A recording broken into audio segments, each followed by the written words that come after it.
On to the Miami Dolphins, who had only 4 picks. We could keep this tight. We can keep it really nice and tight here with the Dolphins. Only 4 draft picks for the Miami Dolphins. The top one was Cam Smith, the cornerback out of South Carolina, in the second round at pick 51.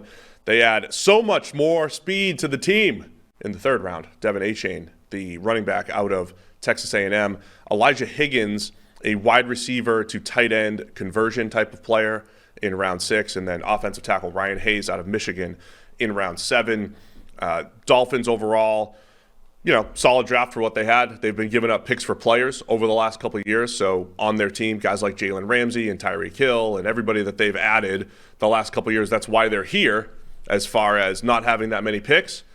But the roster's in pretty good shape, and they had, I think, a really good player in Cam Smith at pick 51. Yeah, I love that pick. I think Cam Smith has first-round ability in this cornerback group. I think he probably slipped a little bit. He's another one of those guys where last year wasn't great, but I think you can explain it away. They had him covering the slot a lot, which he can do, but I just don't think it's what he's best at. So I think between a sort of switch in position slightly and just not playing to his strengths, I don't think Cam Smith looked as good last season as he should, and he did the year before.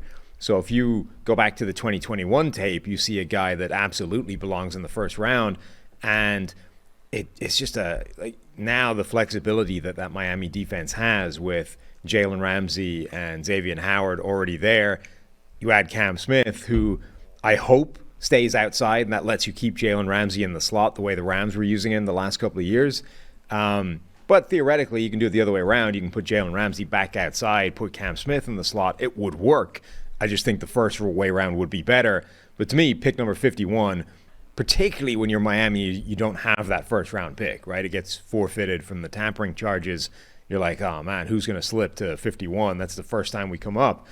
For you to get there and Cam Smith to still be on the board, I think is phenomenal. I mean, luck, value, whatever you want to put it. It's a great result for Miami. Yeah, sorry. They've been giving away picks for players and also the tampering charges. Yes, thank you for adding that back in. Yeah, I mean, I think they got a fringe first-round type of player. Absolutely. Fringe. They were first round? Full first round? Yeah. Where the consensus board had Cam Smith right at 36 on my board, at least, just before the draft. So that's close.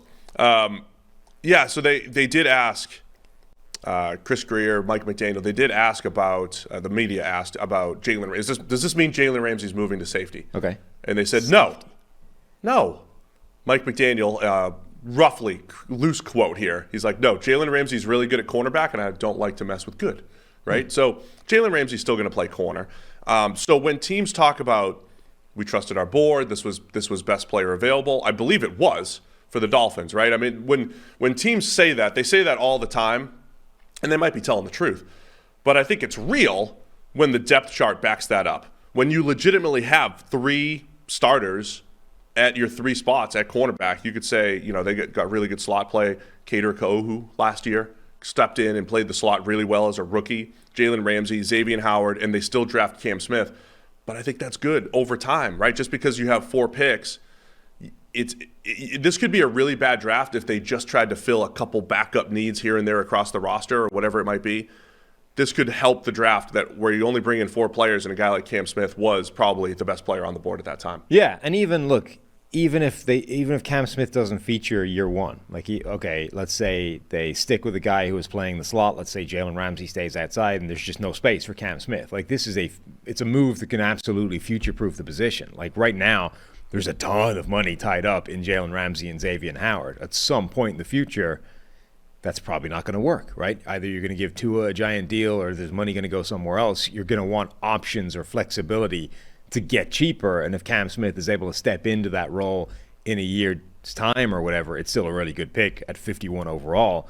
So I think there's a way to get him on the field as a rookie and have him contribute, but even if he doesn't, there's still nothing wrong with the pick. Then they add more 4-3 speed. Yeah, to the Dolphins offense. Devin Achane being the running back out of Texas A&M, 4.32 speed. What? Nothing. I thought you had some. And a good football player too, right? He's not just a fast guy, but when you talk about the fit to the Dolphins, the Dolphins and the Shanahan scheme, they do a really good job of putting running backs in position to get to space. you already have Tyreek Hill and Jalen Waddle and all this speed all over the offense, and you just add this to the mix. Raheem Mostert is, again, already there with his 4.3 speed at running back. Just makes the Dolphins, running back or not, makes the Dolphins all that much more to stop on offense. Yeah, like there's now 4 absurdly fast guys on that offense, and the slowest of them is Jalen Waddle. Like, that's how fast that collection of players is. Jalen Waddle is the slow guy of the 4. Like, that's ridiculous. Yeah, Devin Achane, it's your Raheem Mostert, backup, essentially. The guy that has legitimate game-breaking speed. If you can get him a crease, if you can get him a little bit of space, he's got the kind of ability to immediately hit that hole and, bam, turn a little bit of a gain, turn a little bit of a gap into an explosive play, which is everything in today's NFL. Being able to get those chunk plays and move the ball significantly downfield, that's a huge part of his game, in addition to manufacturing all that extra space with the 2 speedsters you have at wide receiver already. So really like that. I can't kind of quibble too much with the players that Miami drafted overall. Like the next 2 picks, Elijah Higgins, who they're going to move to tight end, and then Ryan Hayes, the offensive lineman from Michigan, they're fine. Like, what are we, 6th and 7th round for them? So when you're into the 6th and 7th round, they're unlikely to be massive impact players anyway. Your only kind of question is, did we do enough to address the offensive line? Or did we do anything to address the offensive line effectively when a 7th rounder is the only addition? Like, Miami's offensive line is still a work in progress. They've done a great job in overhauling it, but they're still a reasonable distance short of everything being fixed. Instead, I don't want to call Devin Achane a luxury pick, as a sort of like a backup speedster running back, but it kind of is. So, you would look at that and you would say, 3rd round, pick 84, was there an offensive lineman that could come in here at this spot and start right away? Now, maybe they look at that and they say no, and you can make that argument. Like, a lot of the offensive linemen at that point had already gone.